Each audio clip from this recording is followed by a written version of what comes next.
I noticed in your career this sort of arc where you're making great music, but you seem out of control and all these weird, turbulent things are happening off stage. And then there's the moment of where you go Hollywood and you seem, Courtney's got it all together and everything is cool now and there's not Yeah, these I weird met things. this guy. I had this really, really psychotically bad boyfriend, and I just picked him from nowhere, just plucked him. He was like a total beta male, whatever. And then I made the mistake of letting him steal, well, I mean, I believe in cause and effect, so letting him steal all my money. And then while he was doing that, I basically was like the town hooker and just slept with whoever I wanted to. And then I made a major epic mistake, which is I let him produce a record of mine. And America's Sweetheart. Yes. You said that record's a disaster. Le disaster. Yeah.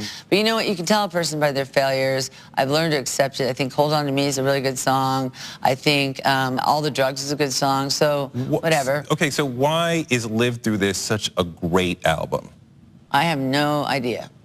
I mean, everything has to go right for you to create a great album. And I think this record is the best record I've ever made. I took a Nobody's Daughter is the best record. Yeah, Nobody's Daughter is it's more sophisticated than Live Through This, but it has the same primacy. But I mean, I loved Live Through This from the first time I heard it. Right. And, you know, not because I also love Nirvana, because I love this in particular. Right. This is fantastic. Right. And I just wonder what went right for that album to be so great. We were just a tight band, and it was. I was competing with Kurt's sense of melodicism. I watched him write "Rate Me" and "Dumb" in 20 minutes, and it really pissed me off. So I was competing with living with a man who didn't even like writing melodies, who wanted to paint, and boom, you know, whatever. So we have time for 2 more questions. Huh? I'm sorry. Okay, I know when Live Through This came out, you had a ton of respect. No, I had a lot of people saying that Kurt had written songs on there, and if he had, I'd have been proud to say it, but he just didn't.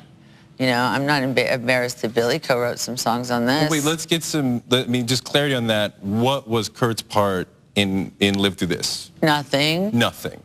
No.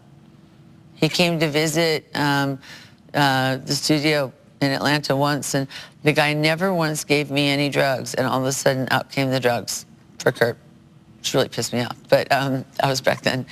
And then he sang backup on a song, Live Through This, or yeah, asking for it. And then the song Softer, Softest, he sang backup on that, and the one day that he was there with Francis. So. How did you meet Kurt?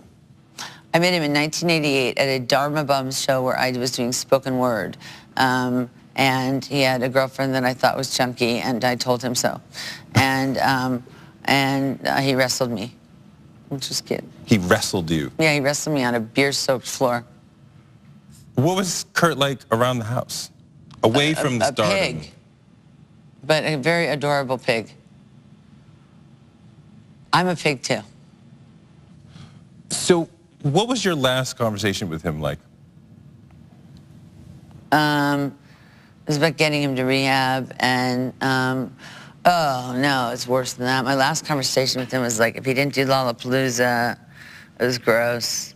It was gross. Like Billy would make 11.5 million, and it was the last thing he wanted to hear. He didn't care. He didn't care, and I got totally put up to it, and the people around us were so evil.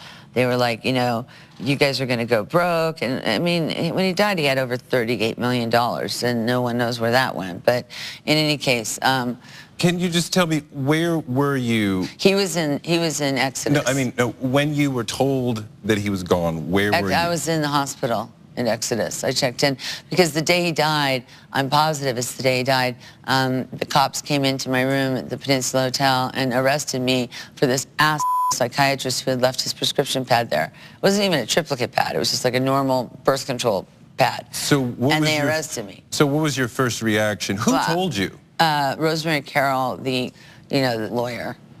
And what was your first reaction? I saw her face, and I was watching the Cancer Channel that morning for some reason, and I just went, how? Are you still grieving? Is that permanent? No. Yes and no. It depends. I mean, sometimes. I mean, in the days after this happens, you're grieving this profound tragedy, and yet your album comes out and people are like, she's an amazing artist in her own right. So you're having this amazing success at the same time when you're dealing with this amazing tragedy or this horrible tragedy. How do you deal with that roller coaster? Back then? Yeah. I just did a lot of drugs. I don't remember much. And what is your understanding of why that happened? Confluence of many things: genetics, bad management, stomach pain. You know, if you can imagine Keith Richards having an intervention, you know, you can't. Okay, so some 90s moralistic bullshit that just didn't work and stuff like that. But we only have about 10 minutes left, so you want to get in there. What do you? I want to give you a chance to talk to people who say you had some part in this cocktail, this constellation of things. What do you say? I had no part in it, and that's a ridiculous question. I think it's a ridiculous sentiment, but you know that people think that. I don't think very many people think that. I think you're talking about a very vocal minority of ass. I agree with you. But what I will say is that when you're a widow of a suicide, you always get, whether you're me or not, you always get some sort of blame, whereas widowers don't get quite as much. Right. So then there's a huge amount of personal guilt that I feel. I'm not in a competition with some chicks or something, but there aren't any. I'm the last bitch standing, end of.